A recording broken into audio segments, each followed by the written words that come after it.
Independence day special பார்த்துடலாமா? அது மட்டும் இல்லை, பர்ஃபெக்ட் லேயர் கடல் பாசி எப்படி செய்கிறதுன்னு பார்க்கலாம். 10 கிராம் ஆஃப் அகர் எடுத்திருக்கேன். நல்லா வாஷ் பண்ணி 10 நிமிஷத்துக்கு ஊற வச்சிடலாம். ஸோ ஊறின இந்த கடல் பாசியை நல்லா வடிகட்டிட்டு பிழிஞ்சிட்டு ஒரு சாஸ்பேனில் ஆட் பண்ணி 3/4 கப் அளவுக்கு தண்ணி ஆட் பண்ணி லோ ஃப்ளேமில் கரைய வச்சிடலாம். 1/2 லிட்டர் பால் எடுத்திருக்கேன். கொஞ்சம் கூட தண்ணி ஊற்றாமல் நல்லா பாயில் பண்ணிக்கணும். அதுக்கப்புறம் 1/4 கப் சுகர் ஆட் பண்ணிக்கிறேன். ஸ்வீட்னஸ் அதிகமாக வேணால் அதிகமாக ஆட் பண்ணிக்கோங்க. இந்த சைடு நம்ம கடல் பாசி 3 to 5 மினிட்ஸில் நல்லா கரைஞ்சிரும்.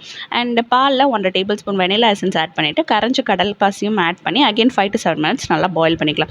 இப்போ நம்ம செட் பண்ணிக்க வேண்டியதான். ஃபர்ஸ்ட் லேயருக்கு நான் சாஃப்ரான் கலர் ஆட் பண்ணுறேன். இப்போ ஒரு பேக்கிங் டின்ல நல்லா வடிகட்டிட்டு ஏர் பபிள்ஸ் எல்லாம் நீக்கிட்டு ஆற வச்சு ஃப்ரிட்ஜில் வச்சுக்கிறேன். இப்போ ஃபர்ஸ்ட் லேயர் சூப்பராக செட் ஆயிடுச்சு. ஃபோக்கு வச்சு லைட்டாக போக் பண்ணிவிட்டு அதுக்கப்புறம் செகண்ட் லேயரும் வடிகட்டி ஆட் பண்ணிக்கிறேன் ஒயிட் கலர். இதுவும் ஆற வச்சு ஃப்ரிட்ஜில் வச்சுனா சூப்பராக செட் ஆயிடும். தென் தேர்ட் லேயருக்கும் ஃபோக்கை வச்சு குத்திட்டு ஆட் பண்ணணும். ஸோ இப்போ 2லேருந்து 3 மணி நேரம் ஃப்ரிட்ஜில் வச்சு எடுத்திங்கன்னா சூப்பரான கடல் பாசி ரெடி. கண்டிப்பாக ட்ரை பண்ணி பாருங்கள். வீடியோ பிடிச்சிருந்தா லைக், ஃபாலோ அண்ட் சப்ஸ்கிரைப்.